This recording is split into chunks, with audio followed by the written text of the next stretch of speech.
Assalamualaikum warahmatullahi wabarakatuh.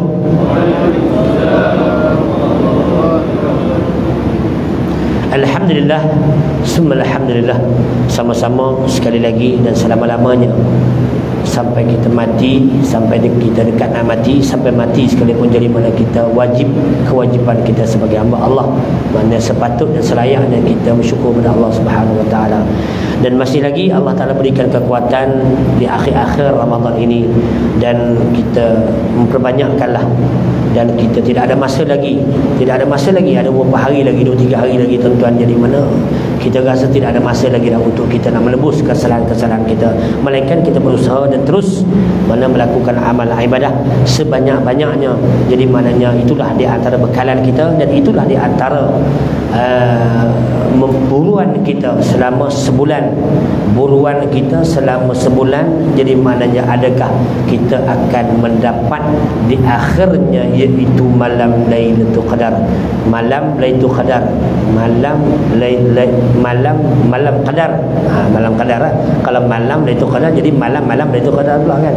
Jadi dua malam, Lailatul tu mana malam kan, Qadar. Jadi malam Lailatul Qadar. Muslimin yang dirahmati Allah Subhanahu Wa Taala sekalian, alhamdulillah, syukur kepada Allah Subhanahu Wa Taala, kita pada malam ini mungkin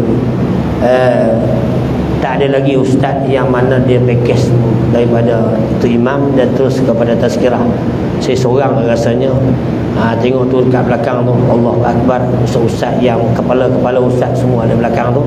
Jadi maknanya akhirnya saya seorang yang mana package semua daripada awal sehingga akhir isyak sampai kepada tazkirah.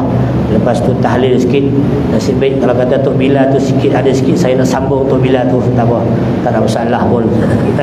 Hadirin para pendengar yang dirahmati Allah Subhanahu Wa Taala sekalian, InsyaAllah kita sedikit sebanyak sebelum kita akhirkan, jadi maknanya majlis kita pada malam ini, dan besok ada lagi tuan-tuan, iaitu Qiyamul Lail, dan seterusnya ada lagi sakibaki lagi, mana hari kita ialah hari yang mana kita menanti-nanti selama sebulan tuan-tuan, dan hasilnya kita insya-Allah kita akan dapat. Jadi mana hasil itu, kalau tak dapat sekalipun, dapat tempias pun alhamdulillah dah. Kalau kata tak dapat sekalipun, tak dapat tempias sekali, dia lalu pun tak apa dah. Jadi mana kita rasa cukup seronok, keenakan di dalam kita nak melaksanakan perintah Allah Subhanahu Wa Taala. Itu dipanggil kemanisan di dalam apa-apa amal ibadah kita kepada Allah Subhanahu Wa Taala. Maka dengan itu tuan-tuan, apa saranan daripada Allah Subhanahu Wa Taala di dalam suratul Hujurat ayat 49. Apa kata Allah Subhanahu Wa Taala? Dia kata, innamal mu'minuna alladzina amanu billahi wa rasulih summa lam yartabu wa jahadu bi amwalihim wa anfusihim fi sabilillah ulaika humus shadiqun. Jadi tuan-tuan rahmati Allah Subhanahu Wa Taala sekalian, mana hanya sanya orang yang beriman saja. Hanya sanya orang yang beriman itu ialah apabila mereka percaya kepada Allah Subhanahu Wa Taala dan Rasulnya, kemudian mereka itu tidak pula ragu-ragu. Mereka berjihad dengan harta dan juga mana jiwa mereka pada jalan Allah Subhanahu Wa Taala. Ulaika humus shadiqun. Jadi mana mereka itulah orang-orang yang benar. Jadi kalau kita lihat di sini tuan-tuan, adakah kita ini dikategorikan kita itu berjihad? Kalau kita lihat di antara pejuang-pejuang kita di Palestin, Allahu Akbar, itu di antara original jihad mereka itu terhadap agama mereka. Kalau kita ni ada rusuhan, siapa yang lari dulu? Ustaz ni lah yang lari dulu tuan-tuan. Maknanya kekuatan keimanan, mujahadah kita tuan-tuan mana tidak sama terhadap ni pejuang-pejuang di Palestin tuan-tuan. Mereka ini sentiasa menyebut maknanya mereka itu sentiasa berborak-borak tentang mana jihad, tentang mati syahid. Mereka ini tidak ada lain tak bukan, jadi mana mereka ini menanyakan kepada rakannya, anak kau macam mana, dah dapat syahid ke? Tengok tu, itu di antara perbualan mereka tuan-tuan. Jadi mereka di sana dan juga mereka yang kita di sini tuan-tuan, mana kelainan tuan-tuan. Kita ni borak mungkinlah tak boleh balik kampung dan macam-macam lagi dah. Raya baju raya pun tak boleh lagi beli. Apa baju raya, kata raya pun tak boleh, katakan macam-macam borak kita. Tak boleh pernah pun jadi mana kita berborak tentang nak mendapat mana syahid perjuangan Islam kita, maknanya di titisan mana darah yang terakhir kita, insya-Allah. Jadi maknanya Allah Taala sebut dalam Al-Quran, jadi maknanya ya ayyuhalladzina amanu taqullaha wa batagu ilaihil wasilah wajahidu fi sabilihi la'allakum tuflihun. Hai orang-orang yang beriman, wabtagu ilaihil wasilah, carilah jalan macam mana sekalipun, tapi cari jalan yang eloklah. Sebab apa Allah Ta'ala suruh berusaha untuk nak mencari? Sebab apa? Islam ni berbagai-bagai. Islam ini berbagai-bagai kefahaman, tuan-tuan. Islam ini berbagai-bagai watak-watak mereka. Islam ini berbagai-bagai. Jikalau mereka tidak kembali kepada Al-Quran dan jikalau mereka tidak kembali kepada Nabi SAW, mereka itu makan dalam keadaan kesesatan dan dalam keadaan, orang panggil apa? Kesefahaman. Jadi maknanya akidah mereka lari daripada landasan apa yang sudah diajar dan diterangkan oleh Rasulullah SAW. Jadi kalau kita lihat di antara kita intipati dalam keimanan kita, sebulan jadi mana kita melakukan ibadah puasa, tuan-tuan. Bila sebulan, tuan-tuan, maka banyaklah di antara perkara-perkara yang boleh merosakkan mana amalan kita, tuan-tuan. Jikalau kita tidak benar ikhlas tentang apa yang kita kerjakan, jadi maknanya itulah di antara ciri-ciri yang boleh merosakkan jadi mana amalan kita. Allahu Akbar. Sayang, tuan-tuan, bukan setakat jadi mana kita duk apa, tuan-tuan, duk menahankan daripada kehausan dan juga mana kelaparan, tetapi kita menahan daripada nafsu. Nafsu apa, tuan-tuan? Bukan saja nafsu itu makan saja, tuan-tuan, tetapi nafsu pada diri kita, tuan-tuan. Jadi kalau kita nak lihat di antara orang yang sebenar-benar beriman kepada Allah SWT dan mempercayai sesuatu, jadi mana akidah itu, naklah dia berani mempertahankan akidah mereka. Allahu Akbar, Allahu Akbar. Berani mereka mempertahankan akidah mereka. Tapi kita ni kalau kata ambil senapang letak kat sini, tuan-tuan, kau mengaku kata Tuhan tu dua, kata. Habis tu kita nak jawab macam mana, gagak? Tidak, aku tembak kau. Tapi macam mana kita agak-agak? Kita nak mengaku dua ke ataupun nak mengaku satu, tuan-tuan?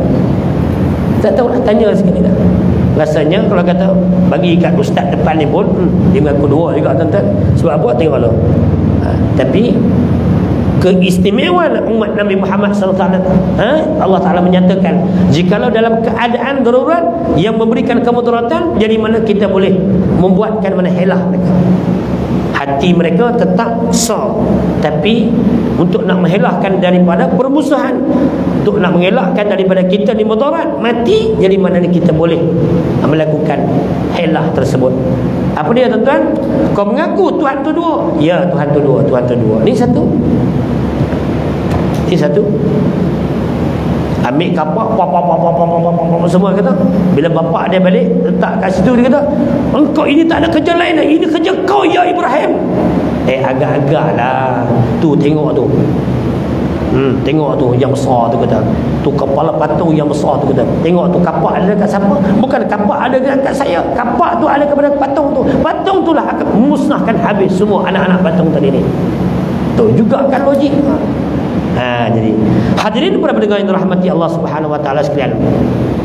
Jadi kalau kita lihat di antara buluan kita sebenarnya, untuk kita nak mendapat, walaupun kita tidak berperang, tuan-tuan, walaupun kita di dalam keadaan yang cukup senang, walaupun kita ni duduk dalam keadaan yang mana cukup mewah, tuan-tuan, tetapi bila kita nak mendapatkan sesuatu yang diidamkan oleh Allah SWT, mana cukup susah, tuan-tuan. Oleh kerana bulan Ramadan ini mana hampir meninggalkan kita, tuan-tuan. Jadi pada usia kita yang ada pada kita ni, rasanya tak sempatlah. Buat jahat 20 tahun, tuan-tuan. Lepas tu nak tebus kesalahan, kejahatan, kemungkaran yang kita lakukan itu, mana rasanya pun tak sempatlah. Jika usia kita ni mana Allah Ta'ala panjangkan umur kita, jadi mana insya-Allah kita akan bertemu kembali dengan bulan Ramadan yang akan datang pula. Jadi maknanya, tetapi kalau jikanya sebaliknya daripada demikian, bulan Ramadan patutnya ini adalah bulan yang terakhir bagi diri kita. Jadi mana Allahu Akbar, aku tak bertemulah dengan sekian-sekian rakan-rakan aku. Hadirin para pendengar yang dirahmati Allah Subhanahu wa taala sekalian, Itu di antara usaha kita. Kalau kita tidak berusaha tuan-tuan untuk nak menerbitkan segala dosa yang ada kepada kita, maka kita masih tahap yang lama juga. Masih tahap yang lama juga tuan-tuan. Wallahu akhrajakum min butuni ummahatikum la ta'lamuna syai'a. Kata Allah Subhanahu wa taala dalam apa tuan-tuan? Di dalam surah An-Nahl ayat 16. Apa kata Allah Subhanahu wa taala? Dia kata, ya Allah telah mengeluarkan, melahirkan kamu daripada perut ibu kamu, sedangkan kamu tidak mengetahui sesuatu apapun, melainkan dia kena belajar dulu. Sebab apa? Kita ni manusia juga tuan-tuan. Nabi pun manusia juga, tetapi Nabi dia mendapat ilmu yang mana bukan daripada kalangan guru-guru. Siapa Tok Guru Nabi? Itu malaikat Jibril lah. Siapa Tok Guru Mukhtar? Tok Guru Haji Omar. Tok Guru saya dah Tok Guru Haji Omar.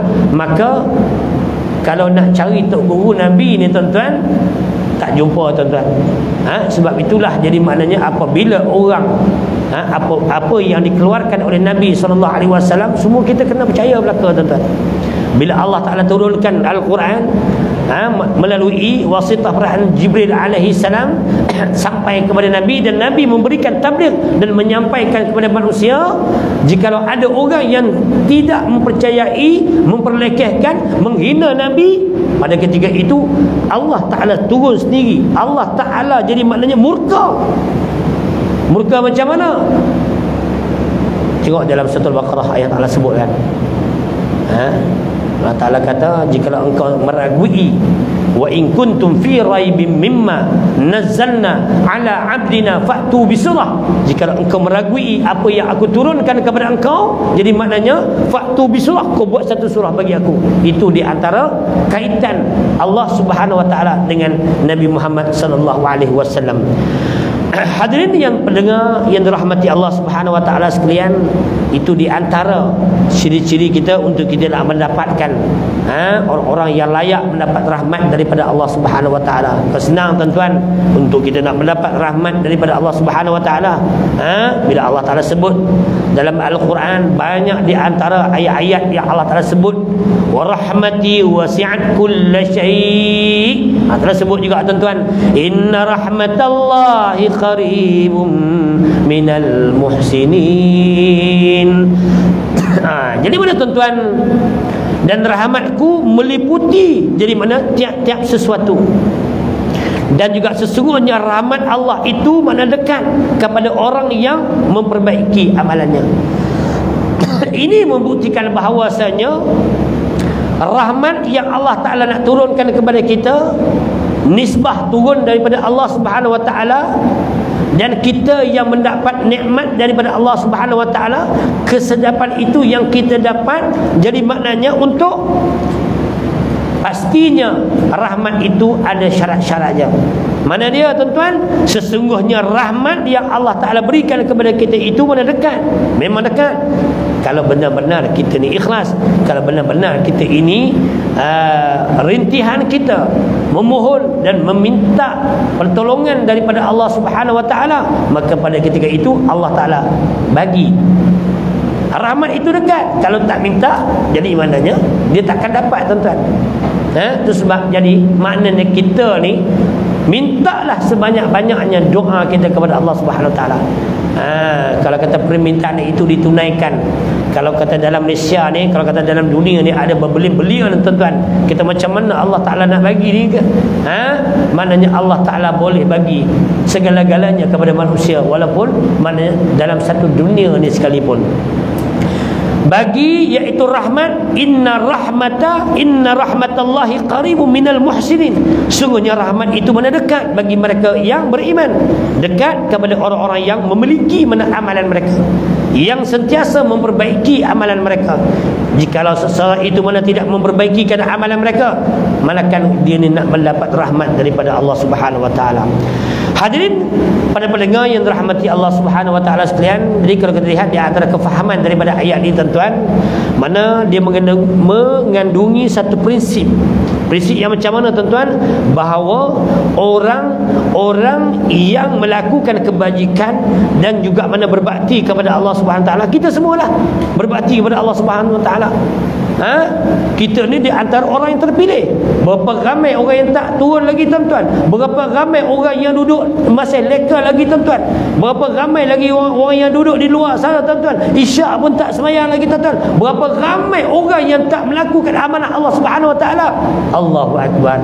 Kita dah di antara suatu rahmat daripada Allah Subhanahu wa taala, kita mendapat kenikmatan, iaitu kita dapat bersama-sama tu berkumpul di dalam bulan Ramadan ataupun di bulan-bulan yang lain. Jadi sesungguhnya rahmat itu tuan-tuan mana tidak diberikan secara sia-sia tuan-tuan.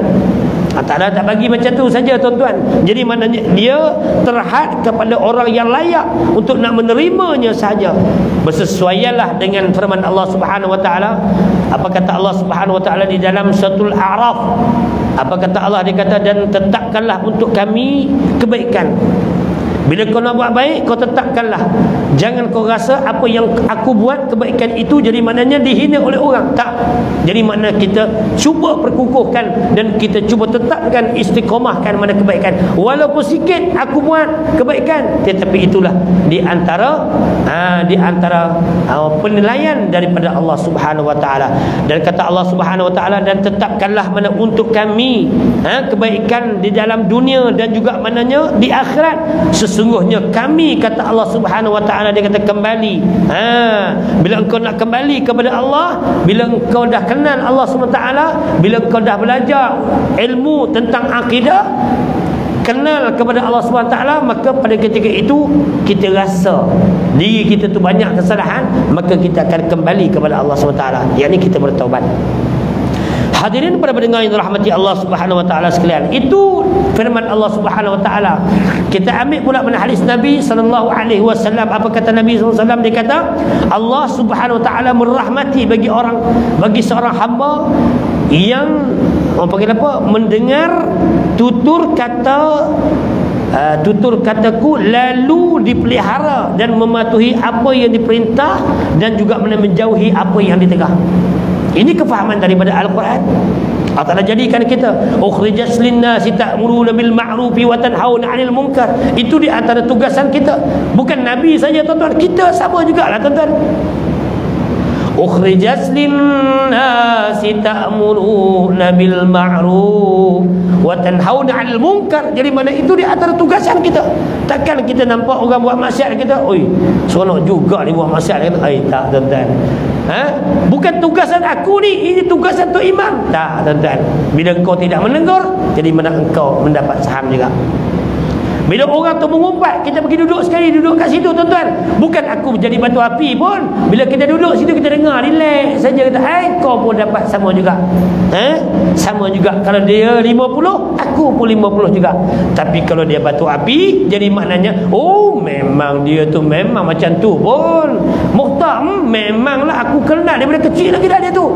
Pasal apa? Tak tu dia ni suka macam-macam lah. Jadi maknanya itu jenis orang batu api dia tu. Dah lah dengar dah mengumpat, lepas tu batu api pula. Maka inilah di antara orang-orang yang mana yang Allah Ta'ala sebut dalam Al-Quran dan Nabi sebut dalam hadis. Jadi maknanya Allah Ta'ala tidak akan merahmati bagi mereka walaupun dia ni duduk dalam keadaan dalam satu bulan yang mulia sekalipun tuan-tuan. Jadi maknanya Allahu Akbar. Itulah di antara pantang larang kita tuan-tuan. Saya berpesan pada diri saya sendiri dan juga tuan-tuan dirahmati Allah Subhanahu Wa Taala sekalian. Ada beberapa perkara tuan-tuan yang kita boleh ambil buat balik pada malam ini. Dalam sebuah hadis Nabi SAW dia kata, salasun la yaghilun. Ada 3 perkara, ada 3 sifat yang dapat menghindarkan hati kita ni, hati seorang Islam daripada ditipu, iaitu seseorang itu mengamalkan sesuatu pekerjaan, kita letakkan ikhlas dulu. Itu yang penting sekali lah. Memang kita letak ikhlas itu mana di permulaan. Tapi wallahu alam lah, kalau kata pertengahan itu dia terjadinya ketidakkeikhlasan itu jadi mana kesalahan daripada kita sendirilah. Mana terdapat mana 3 sifat yang dapat menghindarkan hati kita seorang mukmin daripada tertipu, iaitu beramal ikhlas kerana Allah SWT, berani untuk kita menasihati pemimpin-pemimpin atau kaum-kaum muslimin yang sentiasa menyertai jemaah ataupun kaum muslimin. Bila kita duduk dalam satu jemaah, tuan-tuan, jadi maknanya ada kesalahan-kesalahan ataupun ada isu-isu yang kita perlu bangkit, keadaan semasa di kampung, tuan-tuan, maka kita bangkitkan di dalam jemaah tersebut. Kalau kita duduk diam saja, kalau kata isu tu isu berzina, mesti kita kena bangkit dan kita usulkan. Kalau kata jadi ketua kampung, kalau kata jadi tok imam, duduk syura dalam syurat, maka kalau kata dia diam, jadi maknanya semua pakat kena habis, tuan-tuan. Hadirin para pendengar yang dirahmati Allah Subhanahu Wa Taala sekalian, itu di antara peringkat-peringkat yang pertama, peringkat yang kedua dan peringkat yang ketiga, dan nak masuk ke peringkat yang terakhir sekali, iaitu peringkat yang keempat. Pada hadis ini dia menggariskan bahawasanya satu prinsip bahawa terdapat 3 sifat yang akan mengelakkan hati orang yang beriman daripada memiliki perasaan hasad dengki. Itu aja. Kalau kata dia ni berjaya, agak-agak kita nak rasa apa kat dia? Kita rasa seronok, tuan-tuan. Bila kita bolehkan mana berjayakan dia. Sebab apa? Kita berada di dalam bulan. Bulan itu mengajak kita kebaikan. Kawan itu mengajakkan kepada kebaikan. Kawan yang baik mengajakkan kepada kebaikan. Lagi apa lagi? Bulan yang baik mengajakkan kita kepada kebaikan. Lagi apa lagi? Suasana keadaan dalam negara Islam mengajak kita kepada kebaikan, melakukan kebaikan. Apa lagi? Bila kita lihat, jadi mana benda-benda yang baik itu tak kiralah manusia ke, batu ke, bulan ke, tak kira apa benda sekalipun yang ada dalam dunia ni. Jadi mana kalau kata binatang, kalau kita tengok sekalipun binatang yang tidak ada akal. Jadi macam rimau, tuan-tuan. Bila rimau ni, tuan-tuan, dia makanan dia tak kira lah semua dia makan. Gajah dia makan, tuan-tuan, dia tak kira. Sebab itu adalah makanan dia, tuan-tuan. Jadi satu ketika, tuan-tuan, kita sudah pernah melihat dia nak makan beruk, tuan-tuan. Dia tengok beruk ataupun kera, monyet ke, dia nak makan. Bila makan saja, tuan-tuan, tengok-tengok anak ada. Bila dah makan, dia dah menerkam, tiba-tiba anak si monyet ataupun si beruk tadi ni pum jatuh. Maka si belang tadi mana tak jadi nak makan. Sebab apa? Dia ada naluri, tuan-tuan. Bila kita tengok, tuan-tuan, binatang itu boleh memberikan kebaikan kepada kita. Bukan setakat bulan saja. Jadi mana bulan Ramadan, lebih-lebih lagi lah kita berada di dalam bulan Ramadan. Semua orang nak buat baik belaka, tuan-tuan. Jadi maknanya alhamdulillah bila kita melihat orang melakukan kebaikan dan bulan itu sendiri mengajak kepada kebaikan. Jadi maknanya semua yang berada di dalam bulan Ramadan ini mana melakukan kebaikan. Jadi maknanya tidak adalah suatu persisihan di antara satu sama lain. Timbulnya tak mencuri, timbulnya dia ni tak malas, timbul dia ni melakukan mana amal kebajikan, sentiasa melakukan sedekah jariah dan berbagai lagi. Maka inilah di antara ikutan-ikutan kita. Hadirin para pendengar yang dirahmati Allah Subhanahu Wa Taala sekalian, sikit lagi, tuan-tuan, jadi mana yang terakhir sekali, kita hindarkanlah apabila kita sudah terpesong ataupun kita ghaflah ataupun kita lalai, maka kita kembalilah kepada ajaran Islam. Kita kembalilah kepada asal kejadian kita. Asal kejadian kita itu daripada mana dan daripada dan apa tujuan kita dijadikan oleh Allah Subhanahu Wa Taala. Jadi apabila kita mengetahui asal usul kejadian kita, maka kita pun rasa tawaduk dan kita rasa rendah diri terhadap Allah Subhanahu Wa Taala.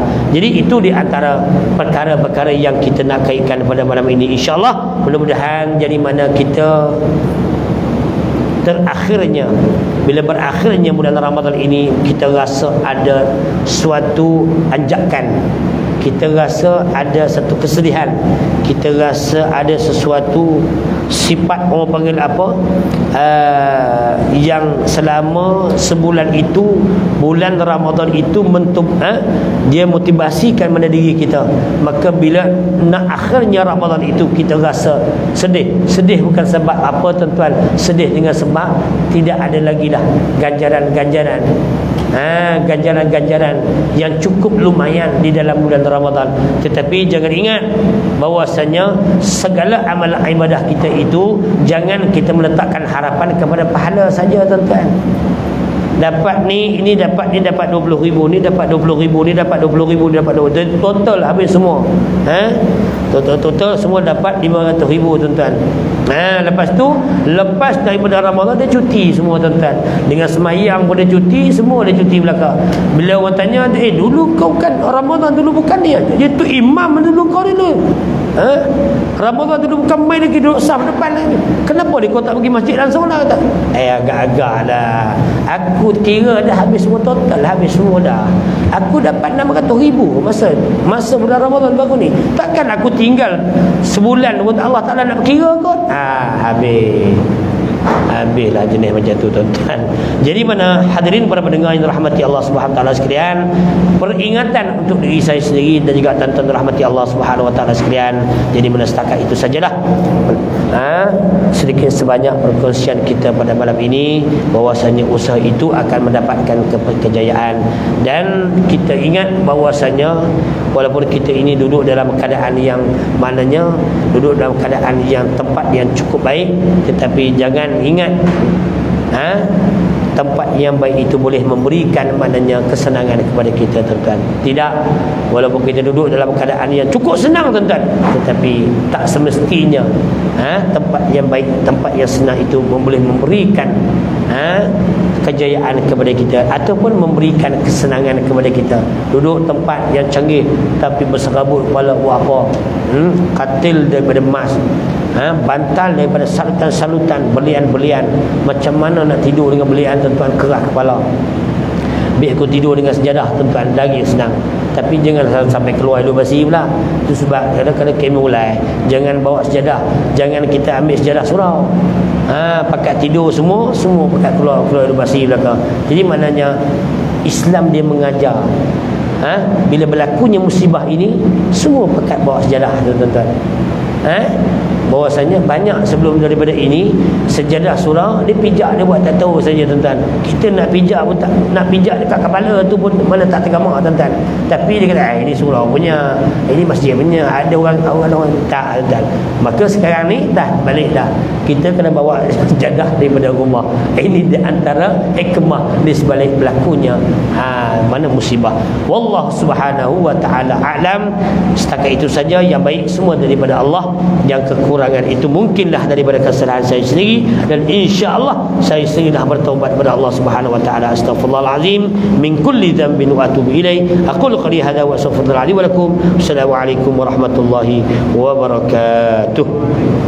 Bismillahirrahmanirrahim. Alhamdulillahirabbil alamin. Allahumma salli ala nabi sallallahu alaihi wasallam awalan wa akhiran wa zahiran wa batinan qawlan wa fi'lan wa ibadatan wa amalan salihan.